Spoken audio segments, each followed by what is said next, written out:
And here we go again. Good evening, ladies and gentlemen, and welcome to the Red and Blue Review. My name is Nick Philpott. I'm your host this evening, and I'm shortly to be joined by Tim Richards, Ian Noble, and the Ledge, of course, the Ledge, which is Jim Cannon. Jim, welcome back, mate. How are you? I'm very well, thank you. Nice to be back. Yeah, good to see you, mate. Sorry. Good evening to everybody out in Facebook land. Ian, nice to see you again, mate. Are you okay? Yeah, I'm good, thank you, Nick. Yeah. How are you? You well? I'm good. I'm really good. And Tim Richards, not in New Zealand anymore. Back in New Zealand. You all right, buddy? Yeah, not too bad, mate. Thanks. Hello, everyone. Good to see you all. So obviously coming up in tonight's show, we're going to be talking about the win at home to Wolves during the week, and also yesterday's debacle up at Goodison Park. But we'll come on to that later in the show. I want to start off by Ian. Can you say keep your eye on the chat for us, mate, and see if you say some hello for us? And Ian, I want to talk to you and first of all congratulate you and every single Palace fan that headed north yesterday. Tell them about your return journey. Oh my goodness me! It was a journey from hell. It really was.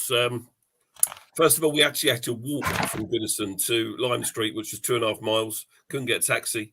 Just about made our train, which went to Birmingham New Street, and then it was one of these. It wasn't an Avanti intercity train. It was like a commuter train. It was absolutely mobbed, so I didn't get a seat. But I was chatting to a really nice Everton fan. I've got loads of stories about him.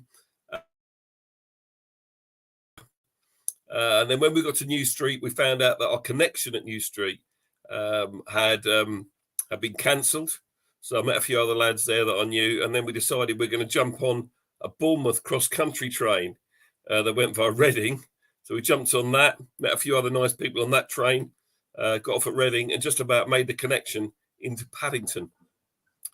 Get to Paddington, pick up the Circle Line, round to Victoria, and then back to Sussex, probably about midnight in the end. So, left the ground at just after 5 and got back home to the southeast at midnight on 5 trains on the way back and 4 on the way up. That was our journey. That is ridiculous. And that's all to do with was it the Avanti managers strike or something, wasn't it? Something like that. I don't know. I'd lost interest by then, but yeah, we made it in the end. But it was. We did talk about driving, and we changed our mind at the last minute. And with hindsight, maybe we should have driven, but hey ho, we didn't. We got the train, and it was an experience for sure. It really was. But I'm absolutely knackered today. 18 hours, and then we lost 3-0 as well. So not much fun, really. And that's the bit that would do my nutting is the fact that you've gone all that way, okay, and for them to stick in a performance like they did. We'll come on to that later on. Nigel, I think, ladies and gentlemen, I don't know if you realise, but for some reason, a couple of us keep dropping off. So well done for Ian for talking all the way through that. We're going to start off with some news from around the club. And the big news coming out of Selhurst Park on Thursday, I believe it was the fact that the planning permission, I said to you last weekend that I thought it's more of a rubber stamping scenario, which proved to be the case because the revised plans for Selhurst Park were unanimously passed, and which is giving us the final green light. I know it's got to go to the mayor's office, but that's also just that's already been rubber stamped up there once, and it's got to go up there just for the amendments to be passed, which is nothing. It will happen, and it looks as though finally it's going to happen. And Crystal Palace Football Club's updated planning application for the new main stand at Selhurst Park has been approved by Croydon councillors, paving the way for a transformation of the stadium. Croydon's planning committee first gave the application the green light 4 years ago, but it was delayed due to COVID, and the club submitted minor adjustments to the scheme to adhere to the new London plan requirements. The main stand will overhaul Selhurst Park, which has been the club's home since 1924, transforming the matchday experience and providing new year-round community facilities. Crystal Palace chairman Steve Parish said, "I would like to thank Croydon Council for their continued support for the stadium redevelopment, which will bring substantial investment into the borough as well as bringing new life into Selhurst Park. It's been our ambition to extend and modernise Selhurst Park, making it our home fit for the 21st century. We would like to have got the project started sooner, but our plans were delayed by financial constraints caused by the COVID pandemic. And in the last couple of years, we've been focusing on bringing our exciting academy development to fruition. But our attention will now turn to the stadium project. Boys, your thoughts on the stadium redevelopment plans? Tim, let's go to you first. Yeah, it's very exciting, isn't it? It's been going on long enough. Disappointed that it's taken as long as it has to get to where we are, of course. During the COVID pandemic, it would have been an ideal time to put a shovel in the ground and start building it. Obviously, that didn't happen. In the chat, we got Mark Callaghan saying about time, was thinking it would be better to move if it didn't happen. Mark, I agree with you, and I was thinking exactly the same if we didn't go ahead. But if he does go ahead, it gives us another, 9,000 on the capacity, which is really important to the revenue of the club going forward, and obviously enhances that match day experience for everybody. So, let's hope now we've been given the green light, we just press on and make it happen as soon as possible. You're on mute, Dick. Jim, your thoughts, please, on the development, because obviously you do your match day meet and greets in Speroni's bar. You should be in for a pay rise this time now. Yeah, you tell that to the chairman. Yeah, well, I mean, obviously, I think most fans are excited by what we see, but how long it's going to take, I mean, the way I look at it, I probably won't be doing that job by the time they finish building it, but you never know. I mean, it looks fabulous. It'd be good for the club, an extra 9,000 people. Although I get the feeling that it'll be more for corporate fans than the ordinary fan. But I think we'll have to wait and see on that one. But it's certainly, it's nice to see that it's maybe progressing, especially when the chairman starts talking about sorting out sort of tenders and building companies. So it looks like a nice step forward. So, but how long it will take? I mean, I'd love to be there while when it's finished, but you never know with these things. I thought you might be 10 years to build it, mate. No, I think that's slightly bigger than anything I've ever done. Tim, they said, somebody asked in the chat a minute ago about, well, how are we going to fund it? Tell them what you know, or what we discussed pre-show. So it's a good question. I do like Mark Callaghan's suggestion of Cannon's Bar in the new stand. I think there'd be a lot of takers for that. That would be good. But yeah, before we were talking about it, I had a concern, what happened to Arsenal and Spurs when they built their stands or updated them, in what effect that would have on bringing new players in. But Uncle Nick kindly informed me that apparently, I think it was 100 million has been ring-fenced 4 years ago towards this. So hopefully that shouldn't have an effect if they even go out and look for any new players. I'm sure they will. And Jim, obviously you do your match days, as I just said, in Speroni's, which the nice segue there into the news about Julian Speroni. Julian Speroni is coming back to the club to work with the kids in the goalkeeping capacity. He will work with the under-18s and the under-21s full-time, having supported in an informal coaching capacity over recent months.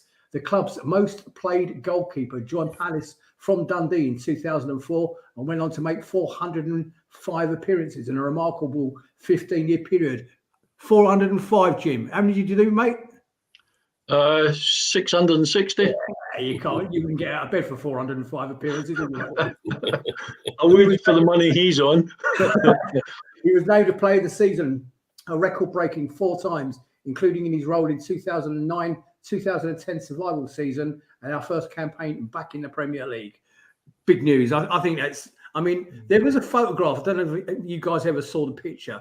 There was a very sad looking picture of Julian Speroni standing outside the perimeter fence at Beckenham one day, watching the players train after he retired. He cut a really lonely figure, and it's as though he was pining to get to the other side of the fence. Well, I think it's brilliant news. And you, Ian?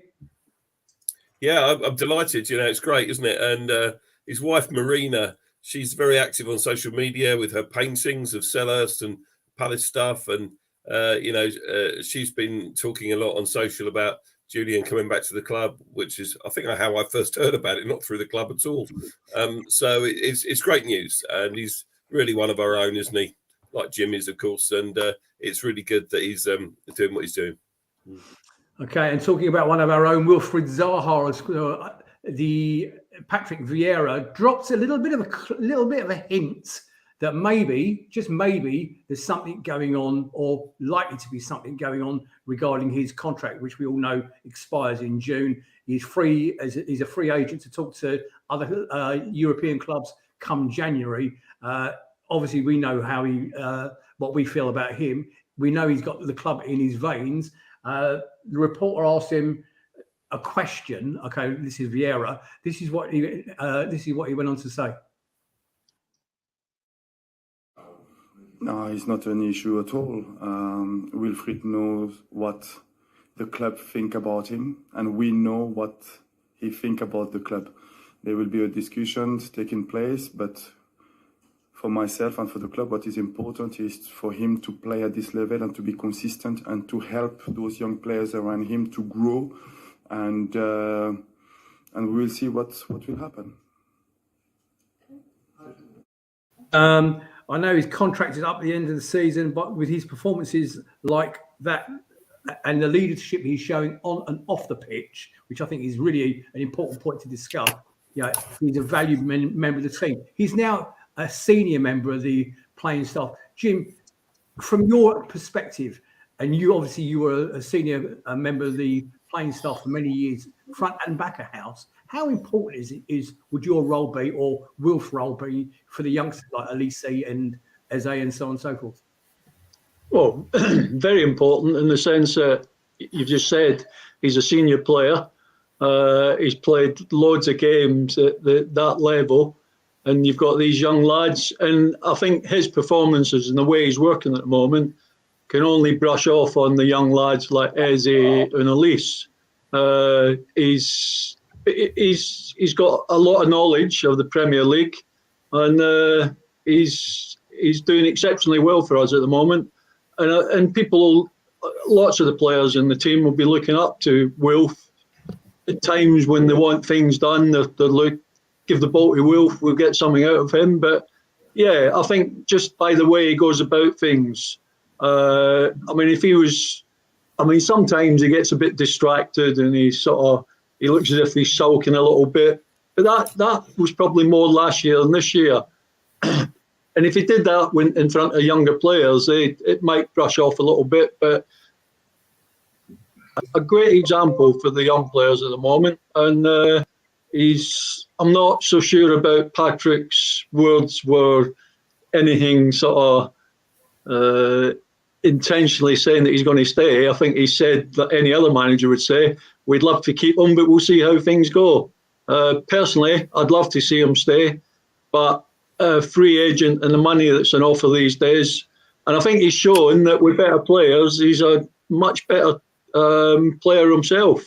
Over the last few years, he's played with players that were not as good as what we've got at the moment, and he didn't show the way he's shown now. So he might be thinking, well, I could go to a better team, no disrespect to Palace, with better players, and my job might become even a little bit easier. But hopefully he'll stay with us. I mean, it's a big decision for him. You know, he's what, 29, 30. So it will either be his last move or he's going to stay at Palace and run his time down. So it'll be interesting to see. But he's a good leader at the moment, and he's a good example to some of the players on the park. Ian, I'm coming to you right now. But before I do, Jim, I want to test your grey matter a little bit. In your time or in your later years at Palace, who do you remember? What players would you say that you particularly took under your wing? What youngsters came into the squad and you thought these guys need a bit of nurturing, understanding the Palace ethos, the Palace way? Any of those stick out in your mind? Well, we had lots of, when I was 25, we had lots of 20-year-olds coming in. So I suppose they were looking up to me. You had Dave Swindlers, Paul Hinswood, Kenny Sampson, Vince Allaire, Jerry Murphy, Peter Nicholas. I don't know. I think you take them all under your wing and you give them the same amount of stick as you give anybody else, but they're all good players. Whether they benefit from my sort of moaning at them, I don't know. But yeah, we had loads of players in them days. Mate, what a team that was. Wasn't it? What a team you just ran through. The names, they just reel off your tongue. They're just brilliant. Awesome. Yeah. Good on you, man. Good on you, man. Ian, over to you. Yeah, I was just wanted to add about Wilf. I thought the interview after the Wolves game was excellent. I really enjoyed watching it back, and clearly he takes his responsibilities seriously as a more senior player. And I like the way he talked about the team, being important, and it's not just about him anymore. If it ever was about him only, it probably wasn't, but it just sort of felt like that a little bit previously. And he talked about the fact that I will dribble with the ball less. I only dribble when I have to. And if you sort of understand that a little bit more, because every time he gets the ball, you want him to take players on and beat them. But he's not going to do that every time. It's about finding the right pass, to build the move. And I think we saw that in the Wolves game, especially, not so much yesterday, but we saw that in the Wolves game, the way he managed to find the pass by not necessarily going forward down the wing and getting the ball over, but getting it across the field and then building from there, rather than making it look as if it's all about Wilfried Zaha, which of course it isn't. Of course. Boys, please keep your eye on the chat. Jim, there's a question in the chat for you, mate. And we will cover the Wolves game and the Everton game in a minute. But while we've got Jim on the show, we've got to ask him the questions when they come through. Jim, Facebook users asking, do you actually meet up with any of the players? I think we've asked you this before. Yeah, from time to time. Ian Evans come and stayed with me a couple of weeks ago, him and his wife Jane, my old centre-half partner. I obviously see players come to the games. Gavin Neblin, I played golf with him last week, and he was actually in Spirone's for the Leeds game. So yeah, you bump into players all the time. As far as having a drink with them, normally it's something that's organised, and you might sort of whatever's going at the time. But yeah, I see them from time to time. But you got to remember, most of them are probably all over the country. So sure. Right, okay, ladies and gentlemen, we have a bit of news from the Red and that is the Palace news. Who cares about the newsstand? Who cares about Wilfried Zaha's contract? We have a bit of news on Red and Blue Review. You may well remember over the last couple of years, we've been running an in-house, a close to the Red and Blue Review family, a predictions league for the season, last season and the season before. It's a bit of a fundraiser for Red and Blue Review, but it's also a lot of fun and a lot of, let's say, how can I say it without swearing when it's aimed at me? A lot of Mickey taking coming my way. Okay, so because I tend to be bottom of the league, so everybody loves it and takes the piss out of me a little bit, which I don't mind. We are doing a new one, just a short burst one for the World Cup. We've obviously got 3 games left, is it, Ian, before the World Cup? Yep. 2 away, 1 home, and we are doing one right now. So if you would.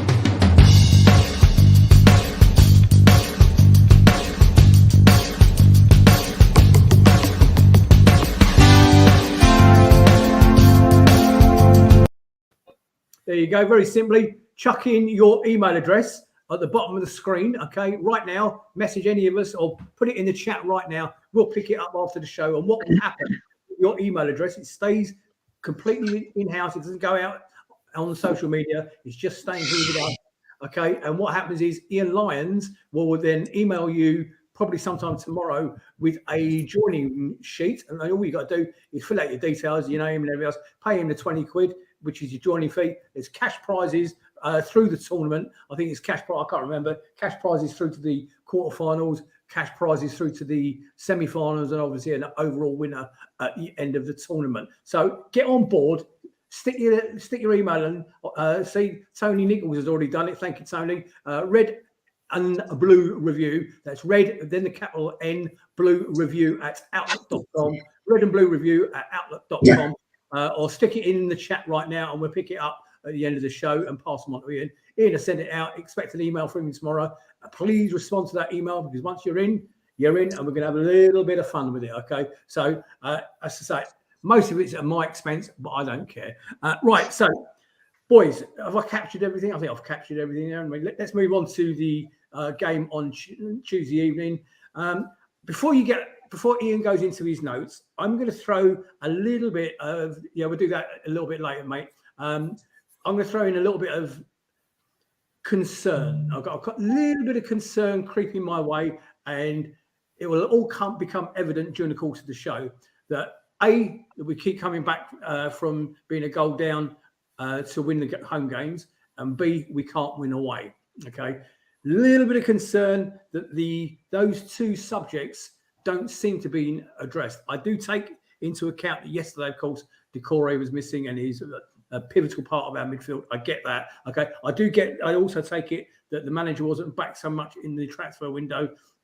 I get that. Okay, but with the players we got, and we got some long-term injuries as well. Get all of that. Okay, but I'm still concerned that those two subjects aren't being addressed by the manager, okay, or the coaching staff. Ian, if you'd be so kind, I'd like you to talk through Tuesday evening, if you don't mind, while I take a bit of a breather and a drink. Okay, no worries at all, Nick. Yeah. Listen, Tuesday evening seems like a long time ago now, but it's 3 points, of course. We managed to grind it out in the end. There's the lineup on the screen for you to remind you of how we started off on Tuesday evening. We had very even possession, 51 to 49, 14 shots to their 10, 4 each on target, 4-3 on corners, and similar amount of fouls on the pitch. So, it was a fairly even game. It was a well-balanced game, really. Wolves haven't been that great recently, but they've got some good players. We know they've got quality. I saw in the chat earlier someone saying that Wilf has come up against some good fullbacks recently. Nelson Semedo was no exception on Tuesday evening. I thought he played a really good game against Wilf. It was a good battle down our left side. Unlike other games recently, the Leeds game being a good example, we didn't start slowly. We started on the front foot. We started okay. We caused them problems early doors. The Doucouré's shot that hit the post, if that goes in, we're all raving about it, aren't we? It was a fantastic effort on goal. They were chances at both ends. Costa had a chance, of course. He was through. A good save by Vicente Guita. Guihi headed wide from an Elise cross, which again was not far away. So, we were knocking on the door, and then Eberechi Eze had a free kick. He had a couple of free kicks in the game, but that one in particular, while it was still 0-0, was probably the closest of the two. And then they scored. And I think Nigel's got a graphic of this for their goal. There was a huge amount of space on our left-hand side. Look at that. Look at the amount of space on our right-hand side, and their left. And their fullback, I think it was his first start for Wolves, number 64. And he got down the left flank and got a beautiful ball across. And their lad, who was well-renowned, Traore, was at the far post, and it was a very easy chance to score. Not much we could do about it once the ball went into the box. And, we'll find ourselves, having sort of dominated the early exchanges, we find ourselves 1-0 down. But I guess it does show an element of resilience and spirit that we can come back from a goal behind. Wilf then fired over from the left. And then they had the free kick in the final minutes of the first half. And I think if that had gone in for 2-0, that could have broken us a little bit. I think it was a bit fortunate to get the free kick, but nevertheless, they hit the post and then it's suddenly half-time. And whatever Patrick said at half-time, it sort of worked, didn't it? Because we came out again on the front foot very much and scored immediately. It was Wilf that started the move. Wilf picked the ball up in the central position. So he was playing more centrally. He drifted in from the left-hand side. He picked the ball up in a central position, passed it out to Elise, and it was a perfect cross. And you can see from the graphic there, Eberechi Eze at the far post, perfect header to beat a good goalkeeper from there. So suddenly 1-1, and although we're back level again, the confidence, you feel it, don't you? If you come from behind to equalise, it feels better than if it's the other way around. And then there was that wonderful moment, wasn't there, when Wilf took on 4 players and kept the ball. Now, let's remind us, haven't we? Have we got a clip of this, Nigel? If he can find.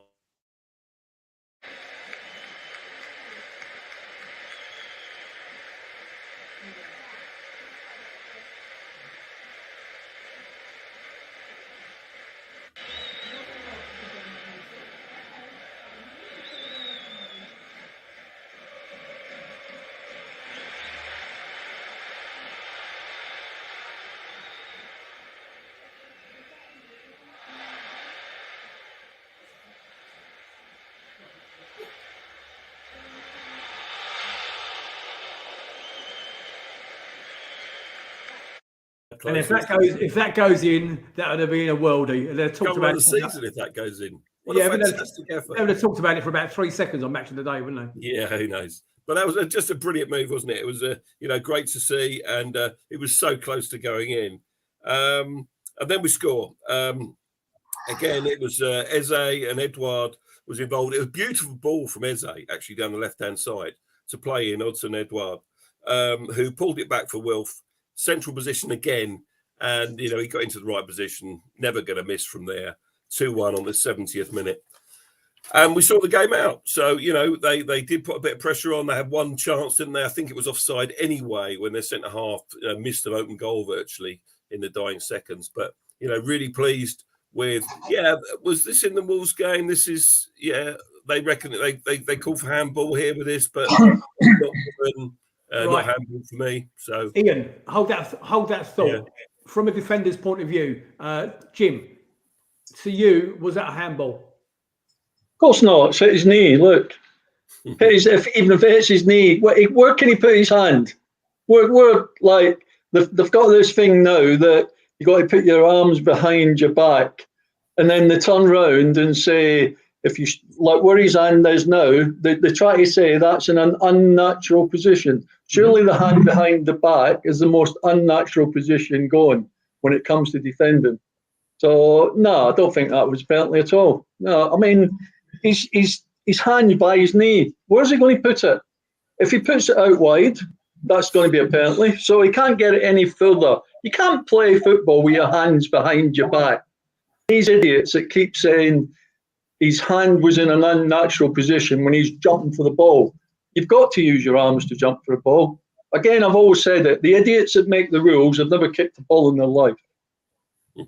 Well said. And Teresa said it's his knee. So if Teresa said that, it must have been, I'll ask you, from your perspective, what do you think? It annoys me when they stick up these freeze frames and say it's in that position. It's a totally false and fake way of showing it because players on the pitch are never still. It's completely different when you see a still shot of something happening than actually watching it live and actually watching the players move, the players' movement and what they're doing. I mean, you can freeze frame anything and make it look a certain way. It's no way handball. It's off the knee first anyway, and it's an accidental handball. If it is so, it won't be given. So that's it. Kathy said on Match of the Day, he said definitely on the knee. Wilfried Zaha once again proved to shoulder all the responsibility at Sellers Park with a well-taken winner, capped Crystal Palace's terrific turnaround against managerless Wolves. Palace never looked back once every Eze had nodded level from a Michael Elise's pinpoint cross after 63 seconds into the second half. Zaha then took on Edouard's pass in his stride, drilling past Jose Sarr for his 5th goal of the season. And there was an interesting stat. I don't know if you guys picked up on the stat that so far this season, Wilfried Zaha has scored as many goals as Wolves have all season. And I thought it was a very interesting stat anyway. We had to dig deep. We were playing well at the first half, but the goal was a massive blow, Zaha told BBC Sport, after leading Palace in back-to-back home wins. But again, we have to come back from behind. Jim, I just want to touch on our 2 centre-halves. I know we did this last year. Okay, obviously they've had more time together. Gehi and Anderson, from a centre-halves perspective, please, your thoughts on what we have there. And secondly, a second follow-up question. Eze, I understand he's been named in the initial 50-man squad that Southgate had to name for the World Cup. Obviously, that's going to get trimmed down massively to whatever it is, 24 players. But is he making a late run for the England team? Over to you. Well, your first question was the 2 centre halves. Yeah, no, I think they're quality. They're probably as good as any 2 partnership in the Premiership. Maybe we'll talk about the Everton game, but one of them didn't sort of cover himself in glory for the first goal against Everton. But no, I've got no problem with them. Sometimes I think maybe they could just talk a little bit more. I mean, the goal that came in from Wolves, the Traore at the back, if you watch Mitchell was in that position, but because the Doucouré had let a player go, he's then come in through the centre to try, because he thinks that's the most dangerous, and the ball's going over his head, and the guy's at a free header. So maybe a little bit more talking, just like even for them to talk to midfield players, to bring them into positions, so that fullbacks or themselves aren't getting pulled about, they can deal with a man that they should be dealing with. And as far as Ez is concerned, well, why not? I haven't seen a more silkier midfield player go past people the way he does. I think possibly it might be a little bit too early for him or late for him, whatever way you look at it. But I don't know.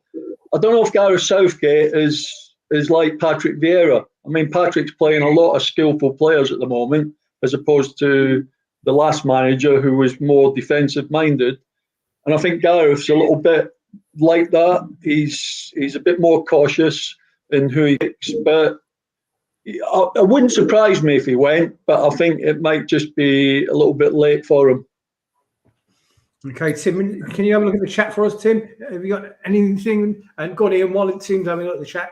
I think it's worth throwing in the names of Mark Gahey and Tariq Mitchell as well. I don't know whether they're named in the 50-man squad, are they? Does anyone know in the chat? I would have thought Gahey would definitely be, given that he was in the last England squad anyway. And the one before that, I think Tariq Mitchell was in. I'm not saying they should necessarily go to Qatar. But because there are a few centre halves actually, and on Match of the Day they were talking about the central pairing at Everton, of course. Cody and Tarkowski both going as well. So there's a lot of competition there for all places. But I think Mark Gahey will have as good a chance as any Palace player of making the cut. Certainly in the 50-man squad. Well, I would take Gahey before. I mean, Tchaikovsky's just come into we haven't heard nothing about him. He's not been in any squads. Gahey was in the last few squads. So in the way the centre halves are going down like flies, then I would say that he's probably the one Palace player that could be going to Qatar. So, but they're throwing names about. Cody's been in the squad all the time, so he'll go. I don't know. I don't know about his mate, but they seem to be throwing any names about at the moment. Indeed, and my travelling partner yesterday. I'm talking about fullbacks as well. I mean, the fullbacks they're all going down, getting injured. So why not Tariq Mitchell? I mean, he's good enough. But do you think he is, Jim? Do you really think he's good enough for England? Yeah. As a squad player, yeah, because he's a very good defender and he gets forward really well. And I think the defending part of it in the World Cup will probably be the most important thing, because and I think that's why maybe Trent Alexander, Gareth is more worried about him, because people go past him as if he's not there. You see Andy go past Tariq Mitchell when he's defending? Not many. So he's got a chance. Paul Bristow in the chat makes a very interesting point. The 50-man squad is between Gareth Southgate and FIFA, and not even the players themselves know who's actually been named. So really, yeah. Wow. So I picked up Eze's name from Talk Sport earlier, and they said that he was in it. But how they actually know that, I don't know. Yeah, well, surely if Eze's in it, so is Tariq Mitchell and Mark Gahey. I don't know, but don't call me Shirley. Tim. So yeah, Luke Cooper's got a good stat. Here's a stat: Liverpool have not won away from home this season, and the only other team is Crystal Palace. A good point. A couple of people have mentioned Maka as being a big loss, which I agree. But on the flip side, look at Maka's age, and even if he was fit, we wouldn't have him for too many seasons. So I think we kind of need to start looking past Maka a bit and looking at future players. A couple of people have also mentioned Gaeta, and it seems that he's not too good at talking or communicating with the defenders. Jim, I don't know if you've noticed that or if that's something that you're aware of, but a few people have mentioned it. Just seeing if there's anything else. Paul Grant, very brave Paul, disagrees. He said, sorry, Jim, Tyreek Mitchell is nowhere near good enough for England. So an interesting difference of opinion. But it's all about opinions, though, isn't it? Yeah, That's it. I mean, my only concern about the point about Guaita, and Jim, you'll know from your past that you need to have confidence in your goalkeeper. When he comes, he doesn't come for a cross. He punches a cross. He punched on, I think it was on Tuesday night. 3 times he cleared by punching. Good punches, but he only needs to miss one of those, and it falls to an attacker and ends up in the back of the net. Yeah. We've spoken about that before, haven't we? That if he's got a weakness, it's coming for crosses. But I mean, I don't mind if he comes for crosses and punches them and punches any player while he's doing it, as long as he gets the ball out the box. As far as communication is concerned, I wouldn't know. I mean, the only thing I ever see them do is high fives and knuckles on the pitch. Centre half makes an ordinary tackle and everybody's high fiving them. I'm thinking, well, he's getting $100,000 a week for doing that. Well said. So, go on. Yeah, just one more comment from the chat. My travelling partner yesterday, Yasmin Broom, reminds us that Gareth Southgate was at the game yesterday. And if you watch that performance from Palace, he might not be taking too many Palace players based on that 90 minutes. Great point. Even though she thinks that Eze should be going to the World Cup. Right. So we're going to move on to the Everton game now. Ladies and gentlemen, out in Facebook land, and by the way, remiss of me not to thank you all for giving up your Sunday evening. On Thursday, I was asked to appear on a Everton podcast. It was only a brief appearance, you'll be glad to know. And I made the point that Everton had lost their previous 3 games. Palace were unbeaten in 3. So in my mind, there was something there to give. All they needed to do was take control of the midfield yesterday, and they would win the game. Although I did predict at the end of it a draw. I thought it'd be a score draw. I got that bit wrong clearly. But my point I made about the midfield and what Everton needed to do, I think was absolutely valid. I mean, the other little stat that comes to mind: Calvert-Lewin hadn't scored a goal all season. Who'd you call? Oh, let's call Crystal Palace, and we'll put one past him. And what was it, in the 11th minute? Away he goes. Ian, again, Yasmin, and this goes out to you as well, and everybody else that made the trip. Hats off to you. That was an awful journey home, and I hope you got home safe and well. Talk to us about yesterday, mate. Yeah, well, first, I was to say the first moment of note really was the goal that you just talked about. But look, there's the lineup. Interesting, they used Luka Milivojevic in the graphic. I think it was his first start of the season for us. And possession-wise, we actually had 54. We had more possession than Everton. It didn't feel like it in the ground. 9 shots each. They had 6 on target to our 2. Corners was even and fouls were even, so there's not a lot in it really. This game, a bit like the Wolves game, hardly anything in it in terms of possession and stats between us at all. But they had a shot on goal before they scored. It was Wilf actually lost the ball. He tried to dribble it across his own penalty area and he lost the ball, and they had a shot on target which Guaita saved. But then it was Luka that was dispossessed by Dominic Calvert-Lewin, who shoved him in the back, and Luka went down like a sack of spuds, expecting to get a free kick, and of course it wasn't given. We talked before on the show about referees are allowing more to go this season. I think if that's last season, it's probably given, but it wasn't. And he's quickly in on or in front, not quite in on goal, and he actually nutmegs Mark Gahey, and Jim alluded to this earlier. I think that's what you're referring to, Jim, when Mark Gahey, he didn't cover himself in glory. He was nutmegged by Dominic Calvert-Lewin, and he's just through on one-on-one with Guaita, and he makes no mistake.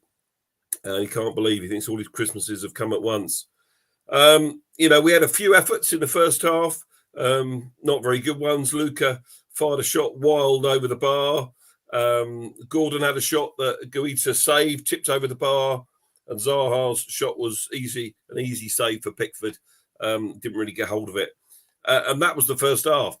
Blink and you missed it. There wasn't a lot to it. After they scored, they never really threatened again, Everton, in that first half. And actually, we started the second period better. Edouard really got the ball caught up under his feet a little bit. He was in the penalty area. He passed it wide to Ayew, who crossed it, did nothing wrong with the cross, and Elise was almost there. And it was just their defender just got a toe in. It was probably our best chance of the game, and it came at 1-0. Elise then had a free kick on the right-hand side, and he went for goal, and he curled it in, and it just it went over the bar, and it hit the roof of the net. So again, it wasn't a million miles away, but again, not on target and not going to count. And then, what's my notes? Trying to see my notes here. This was their goal, I think. They created a move across the pitch. Their left back, can't remember his name, he had a shot. Vincente saves it, but I've seen some people say, should he have held that? It was a good effort, and he got his hand down to it. But I think I've seen other goalkeepers save that kind of shot and hold on to it. Maybe being super critical there, but then he gets the tap in. Now the linesman flags for offside. Like, he thinks that Gordon, who's done the tapping, is offside. He's not. He's miles onside. So the linesman gets it horribly wrong. Without VAR, that goal is chalked off. And the delay in the ground was 2 or 3 minutes, and it was checking disallowed goal because at that stage it's been ruled out. And of course, it's given, rightly so. Of course, it was given. And Nick, as you alluded to in your little cameo with the Everton pod, we were overrunning midfield. We never got hold of the midfield at all. And to caveat that, Ian, obviously Decore suspension, MacArthur's injury. Yeah, I get all that. I do understand that. Yeah, absolutely. It was an area that I don't know. I don't know why he played Milivojevic over Hughes. If I'm honest with you, I know Hughes is coming back from an illness. But if he's fit enough for the bench, he's fit enough for a match day. And I think Hughes would have been more combative in the midfield. Well, I think hindsight's a wonderful thing. I think he probably thought, given Decore was unavailable and Luca plays in the same position, that it was an ideal opportunity to give him a game. But I think that's his. I don't think he's going to get another chance in the Premier League. I really don't. That graphic he didn't play well at all. And of course, he got taken off in the second half, which was fine. But he also took Elise off. He was probably our most dangerous player going forward, and I do not get why he took Elise off at all. I know he brings another offensive player on in Mateta, and he brings Slup on, I think, didn't he? Then at the same time, but I really didn't understand why Elise was substituted yesterday. I would have kept him on if it was down to me. And then there was that melee, which I think Nigel, want to put the graphic up again. It really kicked off. It really did. Wilf was in the mix there, he was involved and ended up picking up a yellow card with Mark Gahey for the foul. Well, Gahey, he was involved, wasn't he? I think he picked up a yellow card at that point in that melee of players. It was all a bit crazy, but, tempers overran a bit there. And then, oh, goodness me, Gray got a yellow card, but I thought Mark Gay was a bit lucky, really. I think he won the ball, but he really came in from behind. And at one point, I thought he was going to get a second yellow, but it wasn't given. One moment I think that we do need to talk about as a positive from yesterday was the introduction of Malcolm Abui on the right wing. He had a few little touches that looked good, and it'd be nice to see a little bit more of him. So it was good that he got some minutes. But, when you're 2-0 down and you're chasing the game a little bit, you do leave yourself open at the back. And, they've got some strength in depth. Dwight McNeil, he was ever present for Burnley, I think. He's always been a player that can do something a little bit magic. And he certainly did yesterday for their third goal. Really good goal. It was his run from deep, and he played that 1-2, and it was a great goal. And just as we, it looks like we're going to get nothing out of it at all. And the game was over by then. Then we had Eze free kick, which was wild and over the bar at the end. So, we lose 3-0 and just a bad day at the office, really. It's one of those that he's got to put down to experience and move on to the next game and try and forget all about it and learn from those mistakes. But I think if Cheikh Doucouré had been playing, I'm not saying we wouldn't have lost, but it would have been a bit closer than 3-0. I don't think we would have gone in 1-0 down at half time. I think it would have been 0-0, and who knows how it would have affected the outcome. So throughout. we've ended the weekend. We ended the weekend on 12th position, as you can see there. It was, I think, it's still a little bit concerning. I think we're 4 points above the bottom three, and it's not great.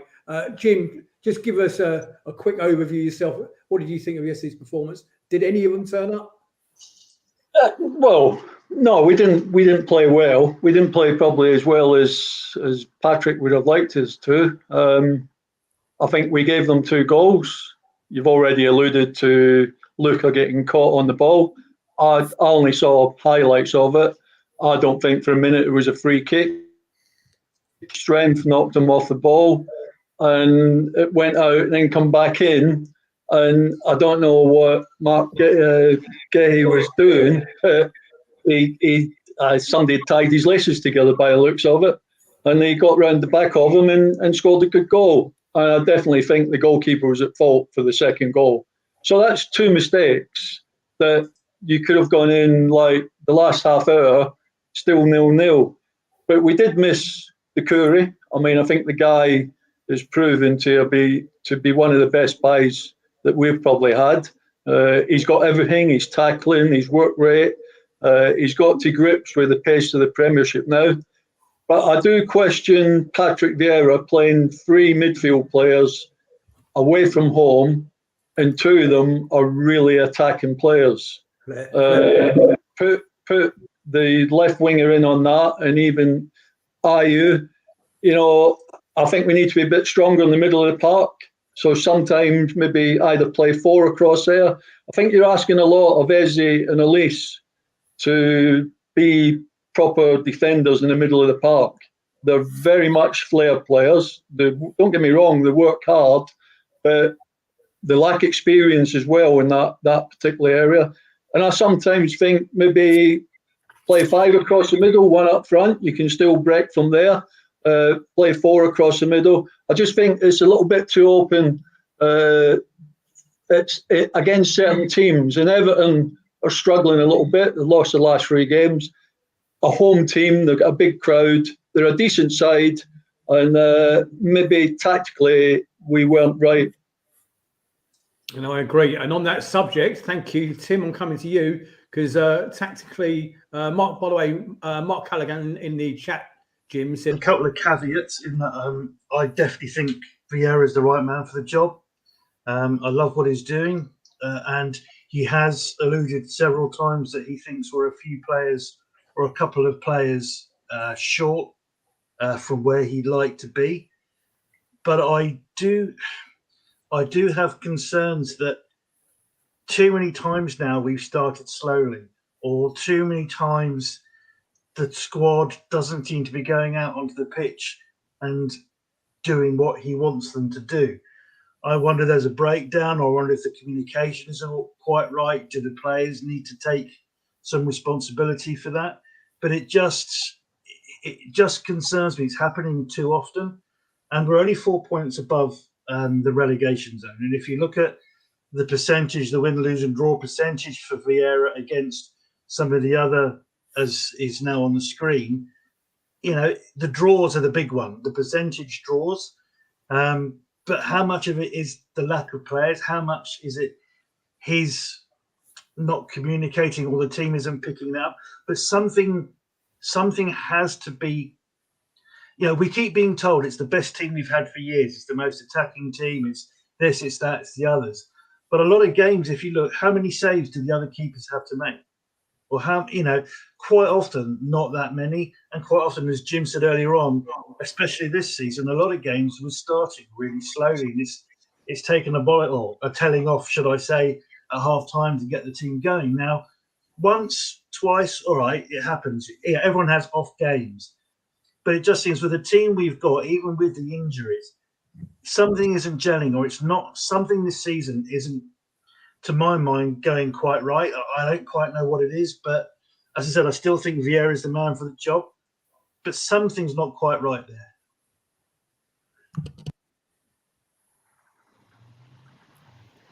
Nick, you're on mute. Thank you, Ralph. You probably echo a lot of people's views. There are concerns creeping into the fan base. I've noticed that. but I've not seen anybody actually say he's not the right man. Jim, in the chat, somebody's just asked. I can't remember who it was. Oh, it was Brett, I believe. Brett asked, out of the current squad, okay, if all our ducks are lined up, who would you drop in the squad? Who would I drop? Yeah. What, from the team that played on Saturday? Or I think you probably say most of them. I know. no, I think we get a good side. I mean, obviously the last few home games we've started really slow, and when you go 1-0 down in the Premiership, it's a battle because we're not prolific goal scorers, and suddenly you've got to score 2 goals to get anything out of the game. Well, to win the game. So, I mean, I would like to see another. I think we miss somebody like Kouati, the big midfield player that went, and I think if he was playing alongside Dukari now, we would have a much better team. The only person I would probably leave out would be Luca, because there's better players in the squad than him. I suppose you could say you could do with a younger right back. But Ward does brilliant week in, week out. So no, I wouldn't actually leave. Well, unless you could get Erling Haaland to play up front, I wouldn't leave any out. I mean, I think Eduardo's starting to look a better player. I'd like him to hold the ball up a little bit better, because I think sometimes in possession we win the ball and we have a couple of little touches and then we lose it again because we're either not concentrating or we're trying to hit the perfect pass. So I think our build-up, we need to hold on to the ball a little bit more, and I'm sure Patrick wants to do that as well.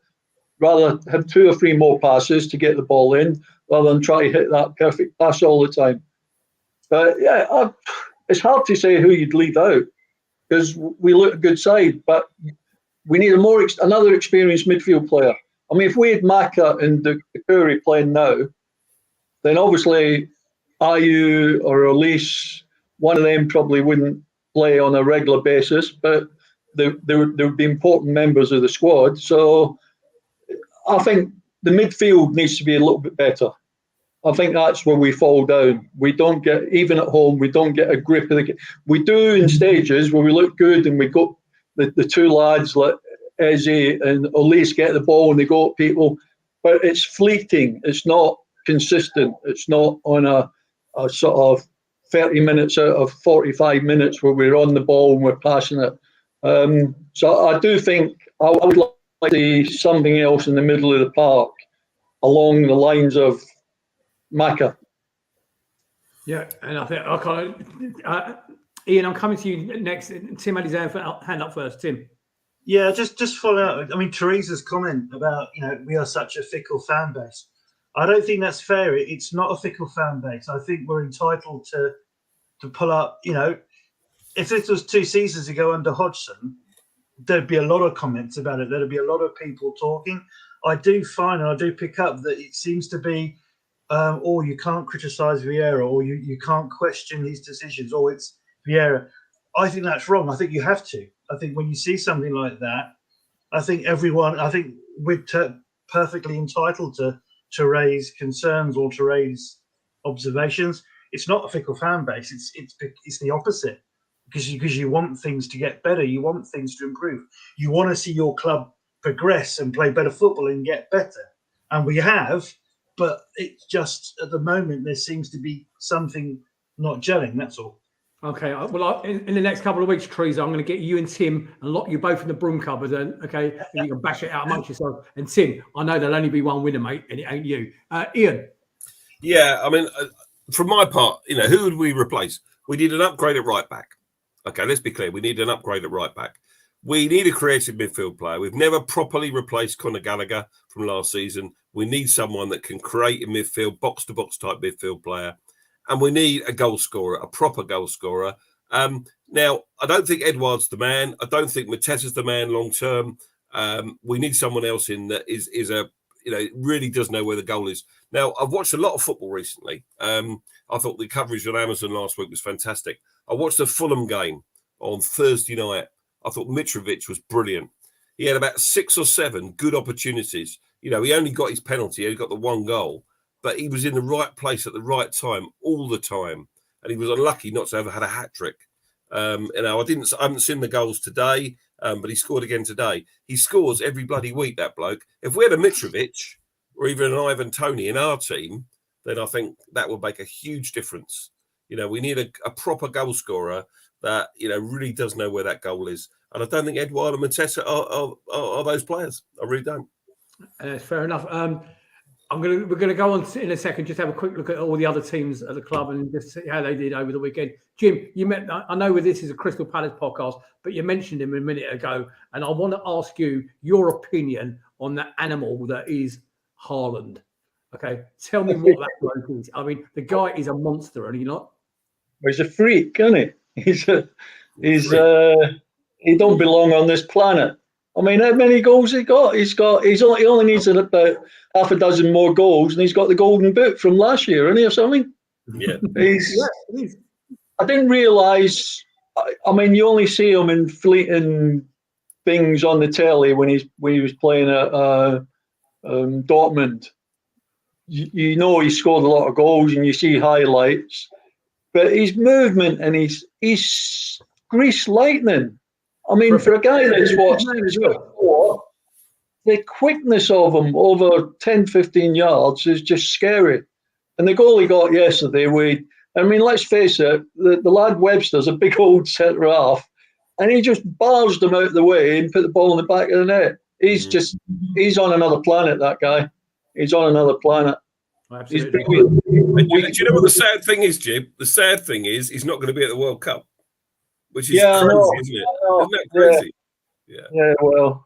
Another is Scotland, but that's another subject. So, we won't talk about that. We won't talk.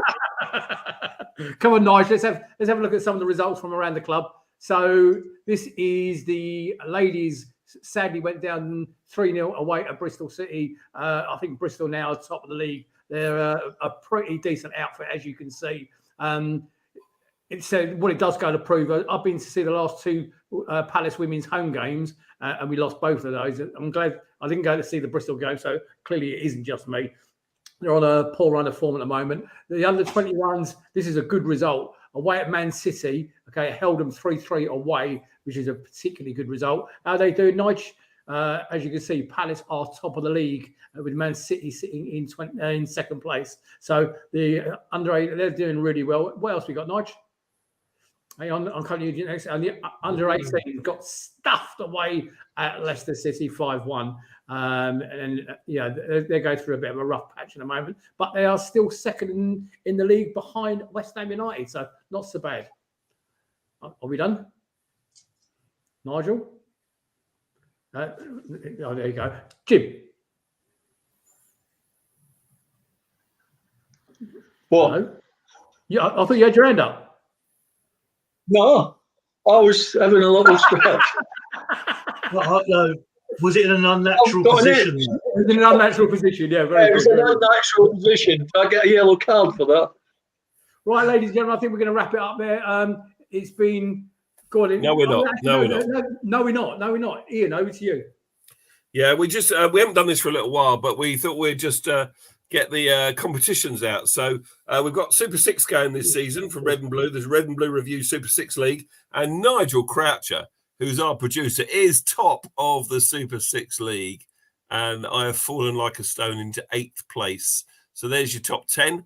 And there's the others. And where's Nick Philpott? I can't see his name at all anywhere. Not bottom of the league.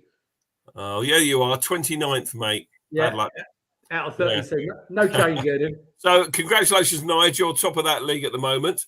And we have 145 people in our Red and Blue Review Fantasy Premier League Mini League. Olga's Warriors are top. Well done to Olga's Warriors on 793 points. There'll be a few more added after the bonus points for today's game and the final match of this game week are added. But they're doing really well. 22,000th in the game, which is an incredible achievement. Well done to them. Now, the one that's second, leave the league up, Nige. The one that's second is Izzy Come, Izzy Go. And that's the same name as my team, but I put an exclamation mark on the end of it, all right? And I'm 64th in the league, 691 points. So I'm only 102 points behind the leader at the moment. And I'm ranked about 2 million. So we've got some way to go. It's great fun. I love FPL. As I said, I was on the train yesterday coming back, chatting to this Liverpool fan. And she said, I'm so, what did she say to me? I'm addicted to it. I'm absolutely addicted to FPL. And it's great because you do actually watch other games with a bit of interest. So I'm watching Mitrovic as if he's my player the other night for Fulham. So well done to everyone that's taking part. And we look forward to the rest of the season. So thanks for indulging me and showing those league tables. There you go, Nick. Thank you. Any final comments in the chat, Tim? People talk about the Southampton game. Daniel Garlick reckons we should stuff them 3-1. Wouldn't that be nice? Let's have your predictions. I'll be 3-0 Palace. There you go. 3-0 Palace. What? Really? Yeah. Yep. Remember what they used to say on Grange Hill? Just say no. Jim Cannon, your thoughts, please, on the Southampton game. 2-1. We'll be 1-0 down at half time and we'll win 2-1. Standard. Mr. Noble. Yeah, I'll go 2-1 Palace as well. Such an easy prediction. And so has Fergus. Facebook users gone 2-0. Teresa Baker's gone 2-1 Palace. George has gone a Desmond. And that's all I can see on there at the moment. We're going to draw a line under it there. Please don't forget, ladies and gentlemen, if you fancy joining our World Cup Predictions League, all you need to do is drop your email address in the chat right now, and we'll pick it up after the show. Look out for an email from Ian Lyons tomorrow, and you'll get your entry process underway. We've still got a couple of weeks before that all kicks off. Ian and Tim, thank you as always. And Ian, are you back next week? Yeah, I'm back next week. And so, ladies and gentlemen, is our hero, Jim Cannon. Thank you, Jim, as always, mate. No problem. And I'll see you next Sunday as well. Ladies and gentlemen, out in Facebook land, bit of a mixed week, really. Okay, keep your chin up. Don't forget, we might still be beyond that lockdown on the South Coast, but we've got a game in hand over them, and it is them. And we will win that and jump them in the league. On behalf of myself, Nick Philpott, and my wonderful team, have a good, safe week. Take care. Good night. Thank you, everybody. Good night. Not all. Cheers, guys. Good night.